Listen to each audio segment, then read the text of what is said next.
Ep.9. The Price of Truth. The lobby of BlackStone Financial Group was usually quiet at this hour, but tonight, it felt like the silence before an earthquake. Jake walked through the revolving glass doors without looking back. His footsteps were calm, unhurried, the kind of calm that came not from peace, but from a man who had already made his decision long before everyone else realized a decision had been made.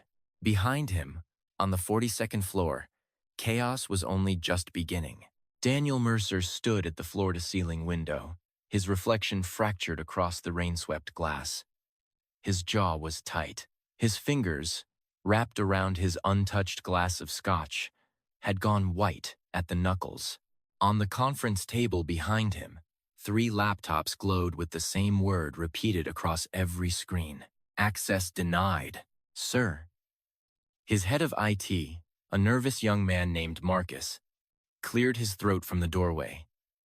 The encrypted accounts, they've been rerouted. All of them. The timestamps show it happened over the last 72 hours. Whoever did this knew exactly where to look. Daniel didn't turn around. Leave. But, sir, the legal team needs to. I said leave. The door clicked shut. The room fell silent again, except for the sound of rain hammering against the glass and Daniel Mercer breathing very, very slowly. He had built BlackStone from nothing. 23 years of strategy, sacrifice, and ruthlessness. He had crushed competitors twice his size. He had outlasted recessions, scandals, and regulatory crackdowns. He had never not once been outmaneuvered inside his own house. Until tonight. You really think I signed this? To lose to you? Jake's voice echoed in the silence. Daniel set down his glass with quiet precision. Then he picked up his phone and dialed. Down the hallway, Lily was standing alone in her office. She hadn't turned on the lights. The city spread out below her in its familiar, glittering indifference. Thousands of windows lit against the dark sky. Thousands of lives moving forward, with no knowledge of what had just happened 42 floors above them. She replayed it in her mind again. Jake's voice. Steady. Unhurried. That small, deliberate pause before he spoke, the pause she had always admired. Because it meant he had already thought 10 steps ahead of everyone in the room. You really think I signed this? To lose to you? She had known Jake for 4 years.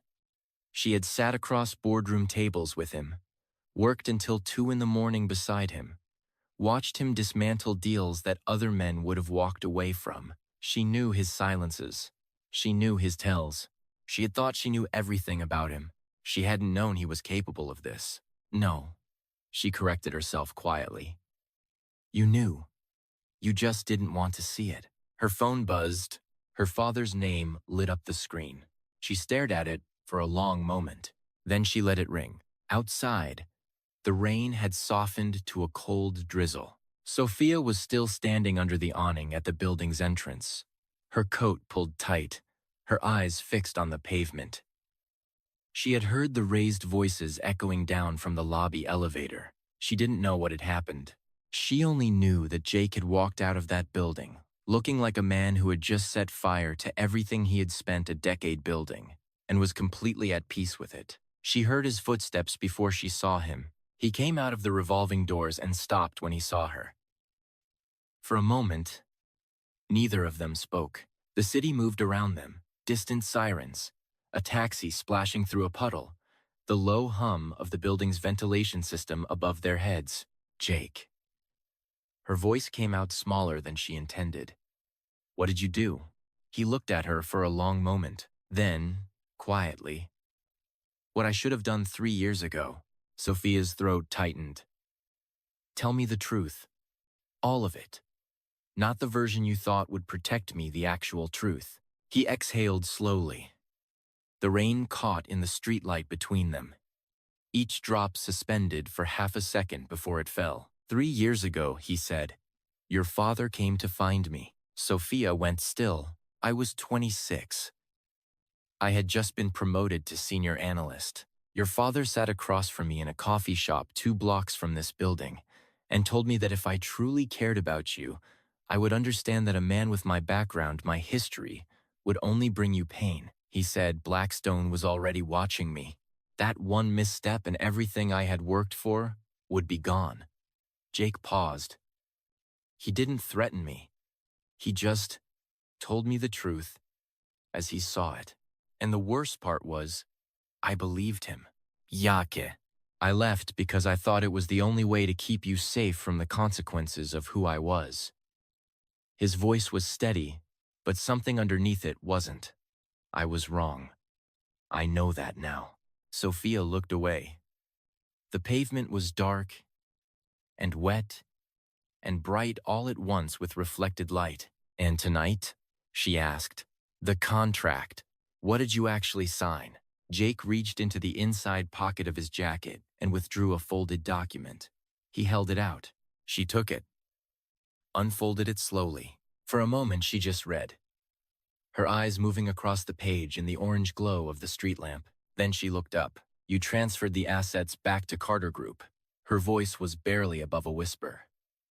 48 hours ago, before I walked into that room tonight, Jake said, the transfer was already complete. Daniel thought he was watching me sign away your company. He was watching me sign the document that confirmed his own accounts had already been emptied. A pause. The signature was a formality. The game was over before it started. Sophia's grip tightened on the paper. She bit her lip. She had promised herself she wouldn't cry tonight. She had cried enough in the last 72 hours to last a year. But her eyes stung anyway. Why? Her voice cracked on the single syllable. Why now?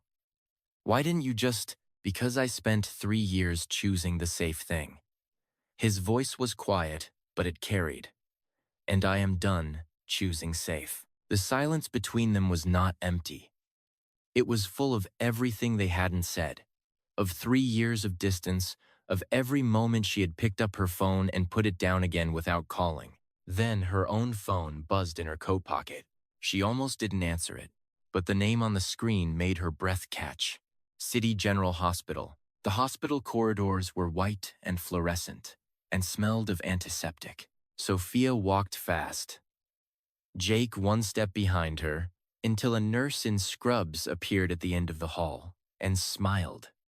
Actually smiled.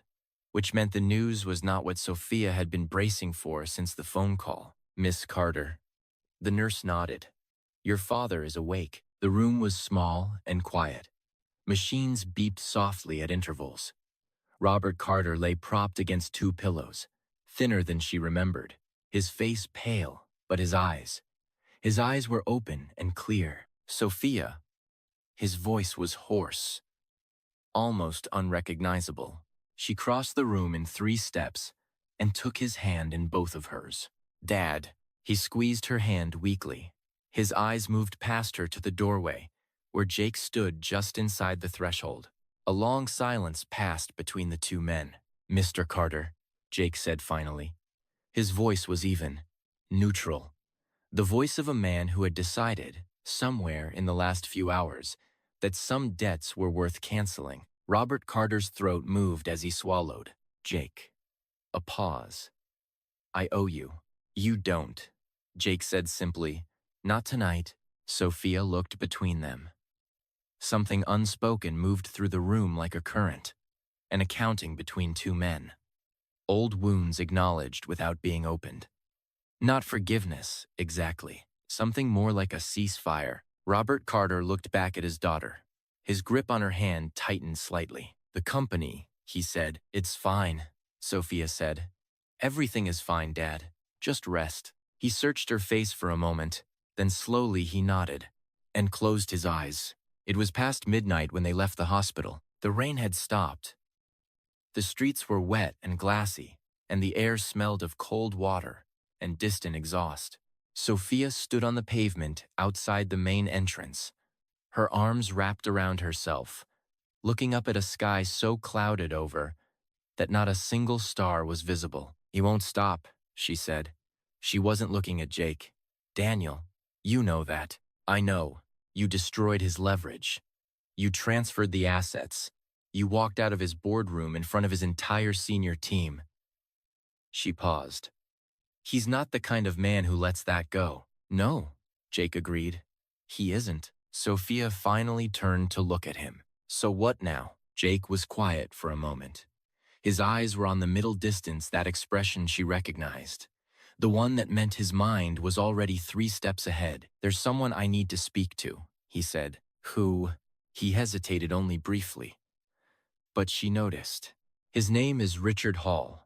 He was a senior partner at BlackStone 12 years ago, before Daniel pushed him out. Jake paused. He reached out to me 6 weeks ago. I didn't return the call. I wasn't ready. And now? Now I am. Sophia studied his profile in the sodium glare of the streetlights. Is he trustworthy?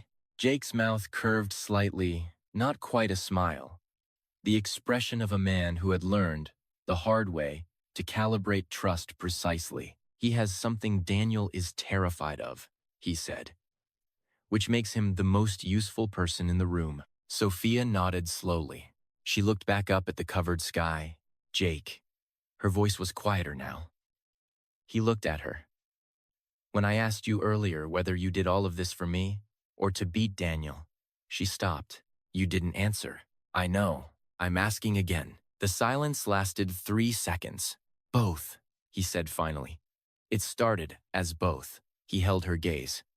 But it ended as only one. She didn't ask which. She already knew. Across the city, in a glass-walled office on the 38th floor of a building that had no name on its exterior, a man sat alone. He was perhaps 60 years old, silver-haired, with the quietly watchful eyes of someone who had spent decades learning the distance between what men said and what they meant. On the desk in front of him was a single manila folder. It had arrived by courier 3 hours ago, with no return address. Inside was a letter, handwritten on plain paper, unsigned. He found a way back in, just like you said he would. It's time. The man Richard Hall opened his desk drawer and removed a second folder. This one was thicker, much thicker. The edges of the paper inside were slightly yellowed, the way documents get when they've been kept for a very long time. He placed it on top of the first. Then, he reached for his phone and dialed a number he had not dialed in 12 years. It rang twice. A voice answered, old, faintly accented, unmistakably deliberate. Is it him? The voice said, yes. Richard Hall said, a pause. Does he know yet? No. Another pause. Longer this time. Then it's time he did. Jake was almost at his car when his phone buzzed. Unknown number. He almost let it ring. Then something instinct, or the particular quality of the silence just before the buzz, the way certain moments announce themselves, made him answer. Jake.